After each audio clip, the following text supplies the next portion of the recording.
Everyone, welcome back to the next video. In this video I will show you how to make an enemy explode when it get hits by a bullet in Godot Game Engine. Like we will be designing a 2D platformer game. We'll be designing everything from scratch. It won't be that big of a video. I'll keep it as short as possible, but it won't be that short of a video as well. So anyways, let's get started. So we'll be creating a player, we'll be creating a simple platform, we'll be creating a simple enemy, we'll create a bullet, and once the player emits a bullet, we'll make sure the enemy is destroyed and an explosion takes place. So yeah, I wanted to show it from the start. So let's get started. So first I'll just move this like this.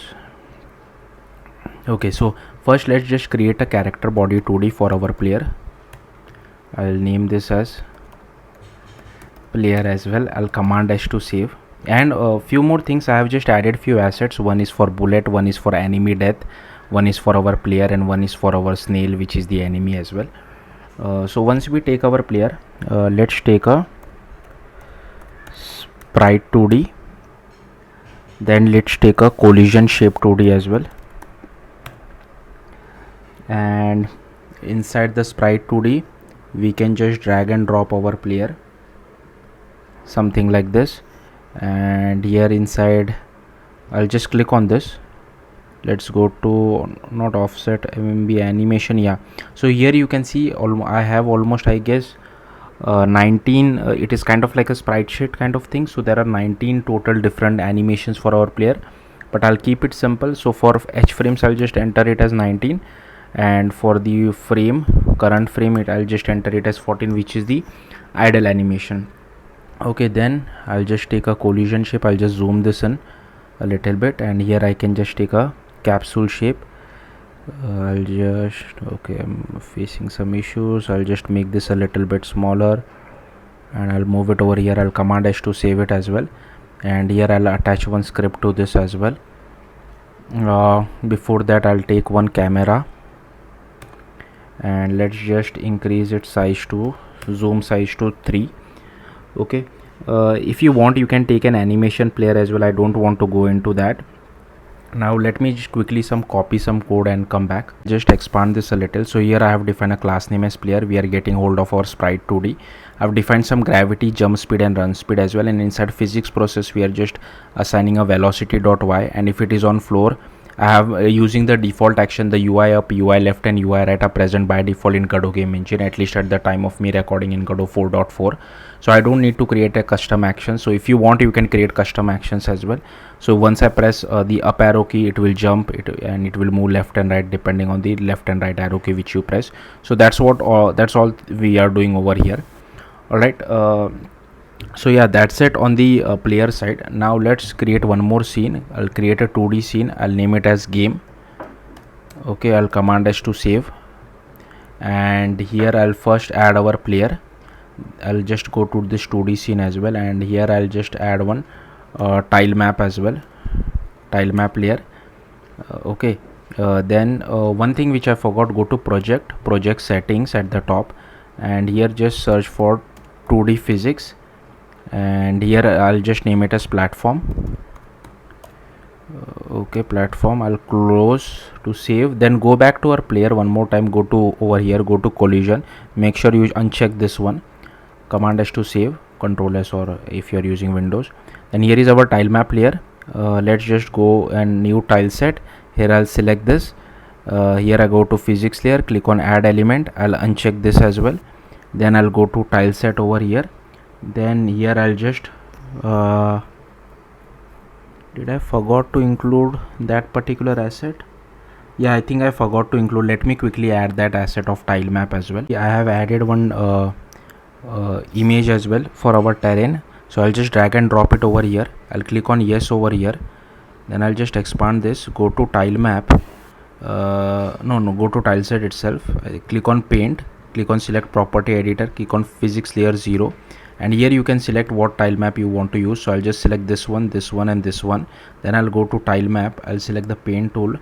I'll select this one. Okay, thankfully this is working, but sometimes it doesn't work and you might have to start Godot Game Engine. So sometimes you are not able to paint this. I'll just zoom in. I'm keeping it extremely simple, so only something like this. Okay, then I'll get hold of our player. I'll move it to this particular platform over here. I'll command S to save. Then let's just create, let's see, let me check my notes quickly. Let's just create one bullet. So for bullet we'll just take an area 2D. Then I'll just add a collision shape over here as well,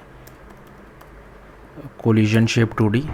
Then I'll just click on this plus button and I'll add a sprite 2D as well, which is necessary. So I'll just move the sprite 2D up. Okay, and here I'll also add the visible on screen notifier. Okay, then let's come over here to our sprite 2D. I'll just drag and drop this bullet.png over here. Then inside collision shape I'll just take this new circle shape. Okay, and I'll just minimize this like this. I'll command S to okay, so before I save it I'll just name this as bullet. I'll command S to save. Then I'll attach one script to this.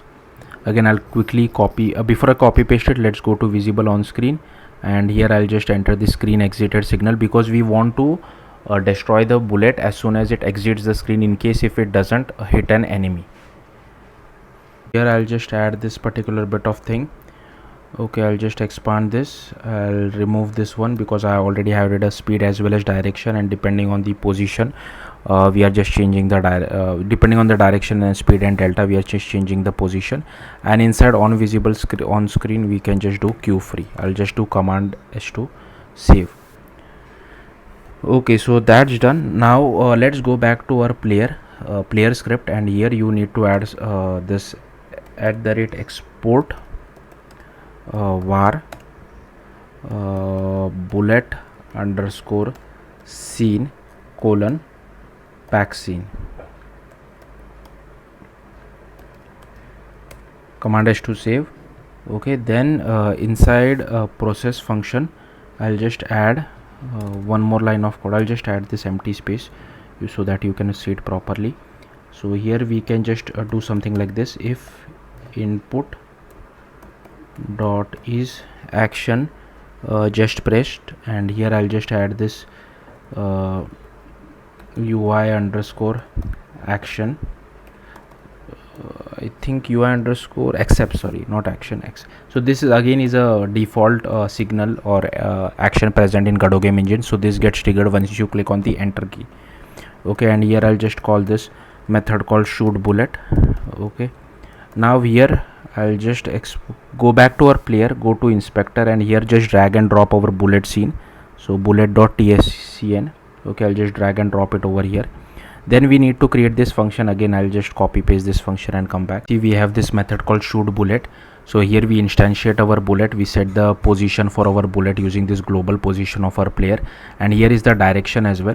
So depending on this particular variable, we have not defined it yet, we'll change the direction of our bullet wherever the user or the player is facing, and we just here add it to our tree.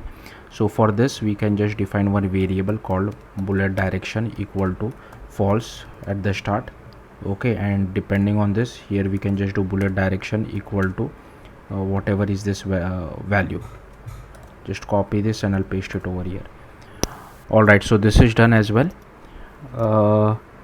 Now given that this is done, we can just create our quick enemy as well quickly. So I'll just create a new scene. I'll create again a character body 3D, character body 2D, sorry, and I'll just name it as enemy. Command S to save. Then let's take an animated sprite 2D as well over here. Animated sprite 2D. Okay, and here we can just, what we can do is come over here, animation, new sprite frames, click on this, click on this, click on snail, click on open. Then here 1 2 3 4 5 6 7 8 9 10. So here we have 10, so I can just add 10 over here, and vertical I can add 1. I can select all, I can click on add 10 frames, and here I'll just change this value to 10.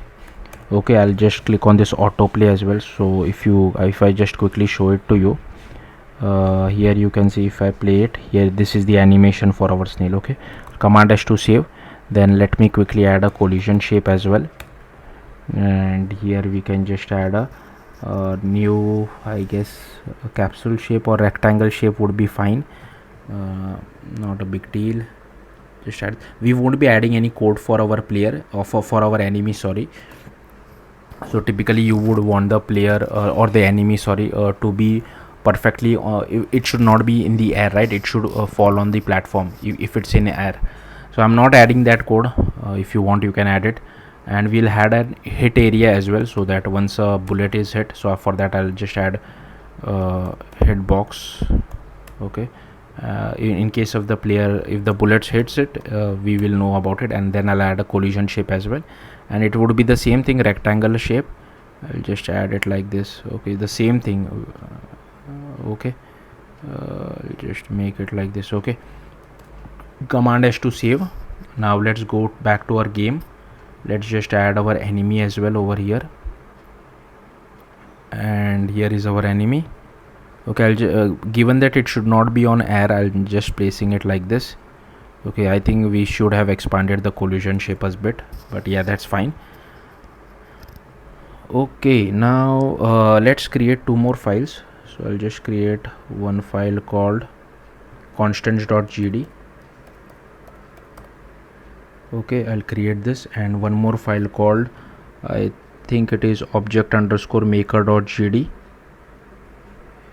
and we also need to create a signal hub. So I'll just create this, a new script. I'll just name it as object_maker.gd. okay, and one more, I'll just create it as signal hub, because once the player there will be a separate scene for our explosion, right? So once the player has been enemy has been destroyed, we want a signal to let the explosion scene know that you should play it now. So for this I'll just create one new scene as well. Before I forget, just go to enemy collision, uncheck this, come over here, go to project settings, go to globals, and here just select our signal hub, and I'll click on open over here again and click on add. So signal hub is a global file. Then I'll just create animated sprite 2D, and here I'll just name it as explosion. I'll attach one script to this as well. So once the animation is finished playing, we want to destroy this. Just click on this, animation finished, click on connect, and here I'll just name it as queue free. I'll click command S to save it as well. I'll come back over here, and here I'll just add new sprite frame. Click on this icon, select our enemy death explosion 0 1 2 1 2 3 4 5 6. So here I can just make it as 6. okay, and here I can make it as 1. okay, I can just click on select all. I can click on add 6 frames. We want to autoplay it, we don't want to loop it. If you want to change this value, you can change it as well. I'll command S to save. Then let's just I'll quickly add code to this constants.gd. okay, before that let's just create one more 2D node, name as object maker. So this will help us to create the explosion. I'll just do command S to save again. okay, and I'll attach the object maker script which we already have. okay, don't we have it? okay, we have named it as object maker.gd, right? So I can just click on this, and I'll just select this, I'll click on open, I'll click on load, command S to save, go to our game, come over here, and here I'll just add object maker to our scene as well. Now I will quickly add code for this constants.gd, signal hub.gd, as well as object maker.gd, and come back. For it, first go to constants.gd. here you can see I have removed the extents node 2D. I have just named it as class name constants object type of explosion enum. Then go to signal hub.gd, and here you can see I have defined a signal on create object as well as emit on create object. So this is our signal. And then go to object maker. So here we are preloading the explosion scene, and once our enter tree is called, as soon as we are connecting that particular signal, and once this on create object is called, we are just instantiating the object. So here you can, inside this particular dictionary, you can pass whatever you feel like. If you have multiple scenes, you can do that. We could have even passed bullet scene over here, but I didn't want to make it too complicated. That's why I've just written it inside our player. So it's up to you how you want to do it. And then let's just go to enemy.gd. okay, I think we'll have to create enemy.gd, right? Because we need to destroy the enemy as well once it gets hit by the hitbox method, right? Let's come to hitbox. Here I'll just add this area entered, add this, and here I can just add q free first to destroy our enemy, and then we can do the signal hub.emit global position, and we want to create the object of type explosion. So hopefully this should work. Now how will the area 2D know that it has been hit by this bullet? Because if you noticed over here, we have added this mask as well. I don't think we need to add anything to our bullet. Let's see if this works. I'll just quickly run this. Sorry, I'll just go to our game scene because that is the root scene. I'll just select this, select current. Okay, and if I enter here, you can see I'm able to emit bullet as well as it kills our enemy as well, and plays the explosion scene animation as well. So yeah, that's all there is to it. Thank you for watching. Bye.